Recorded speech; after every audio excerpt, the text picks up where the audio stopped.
Voilà, chers amis, je veux faire une petite réaction par rapport à la venue de George et Mario Bergoglio en Belgique pendant ces 3 jours.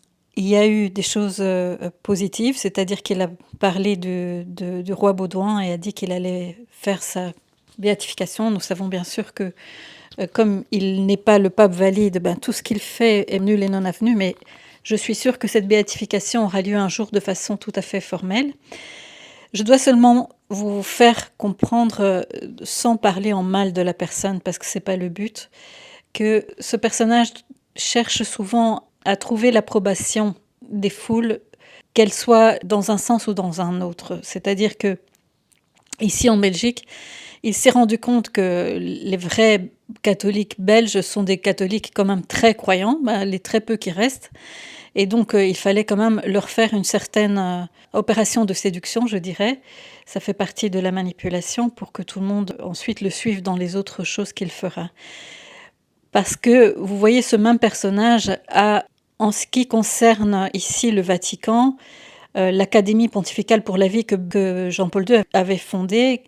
Je vous avais déjà mis dans plusieurs vidéos qu'en fait, il a démantelé cette académie pontificale, il a renvoyé la personne qui était nommée par Jean-Paul II et il l'a remplacée par des personnes qui sont absolument pro-avortement. Par exemple, ici, cette dame qui s'appelle Mariana Mazzucato, partisane des objectifs de développement durable de l'agenda 2030. Elle a été nommée à l'Académie pontificale pour la vie au Vatican. Donc ça, c'était en 2022, le 17 octobre 2022, donc il y a presque 2 ans.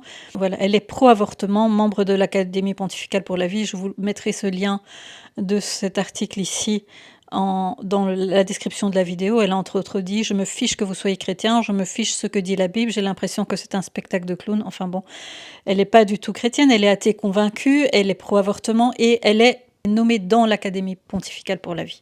Autre chose encore, Emma Bonino, une dame qui s'est souvent présentée en Italie aux élections et qui est aussi une athée convaincue, vous voyez, bien soutenue par George Soros, la voilà ici à droite. Emma Bonino qui a créé la loi sur l'avortement. Qu'est-ce que François a dit d'elle? Il l'a rencontrée et il l'a félicitée. Et il lui a dit qu'elle était une très grande dame et il l'a exhortée à persévérer. Donc c'est une femme qui n'a fait que des choses contre le Seigneur, contre sa loi. Ici, on voit qu'elle a reçu plein de awards du monde. Voilà ce que François dit. En février 2016, le pape François a fait savoir à l'opinion publique mondiale stupéfaite qu'il considérait Emma Bonino comme une très grande dame.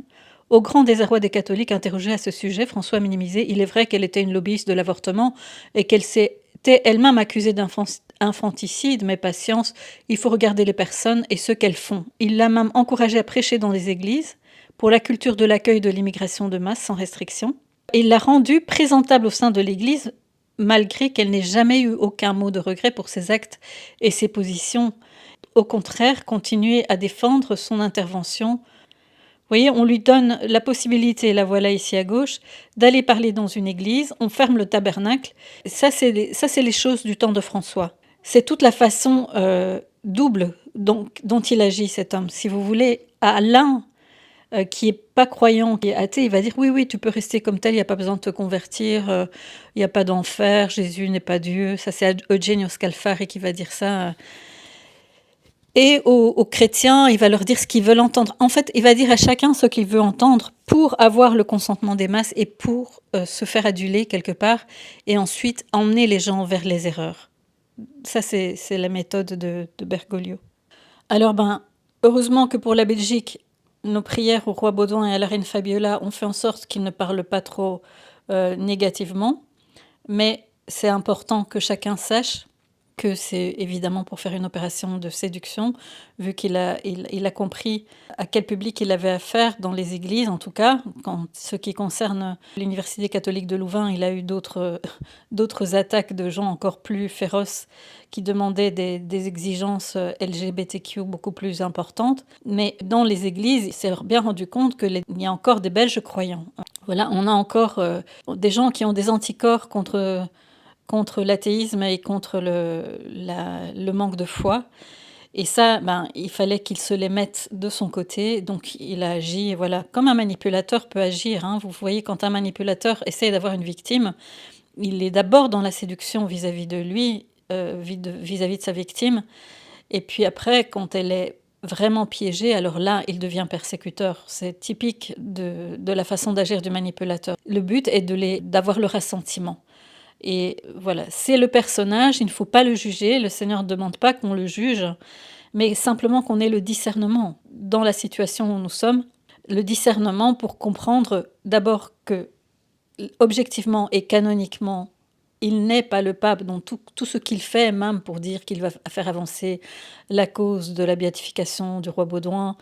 Tout ça est nul et non avenu. Toutes les canonisations qu'il a faites, même si certainement parmi les canonisations qu'il a faites, il y a des gens véritablement saints, puisqu'il y a eu les miracles pour, et ça je crois vraiment que le roi Baudouin était un saint. Et d'ailleurs, pour info, il y a une religieuse hongroise qui a reçu des révélations comme quoi le Seigneur protégerait justement la Belgique par cet acte du roi Baudouin qui a refusé de signer la loi sur l'avortement.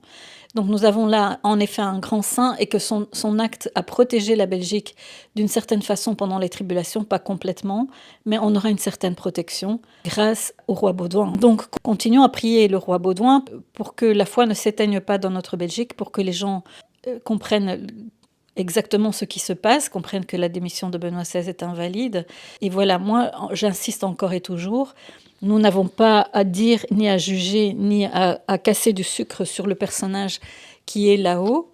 Le Seigneur se chargera de le juger, mais nous devons pouvoir juste discerner ce qui se passe, discerner comment et pourquoi il agit, et laisser à Dieu le jugement final. Ce n'est pas notre but, et d'ailleurs notre but, c'est vraiment de faire un barrage dans la divine volonté, un barrage d'amour, un barrage de prière, qui va protéger les âmes et qui va permettre au Seigneur de garder ces âmes dans son cœur. Le Seigneur, évidemment, est très triste de la perte des âmes et ce qu'il veut, c'est sauver toutes les âmes, y compris ces pécheurs, y compris ces destructeurs, comme les voit Anne-Catherine Emmerich. Le Seigneur veut les sauver et l'âme d'un chrétien, c'est toujours de garder en lui le pardon, la paix et de ne pas avoir de la haine ni du jugement dans le cœur. Ça, c'est très très important. Et le but de montrer les hérésies, ça c'est Thomas d'Aquin qui le dit, quand la foi est en danger, même un laïc a le droit de reprendre publiquement un prélat parce que la foi est en danger. Donc quand la foi est en danger, on a le droit de parler dans le but de préserver la foi, dans le but de montrer les hérésies pour que les gens ne tombent pas dans les hérésies.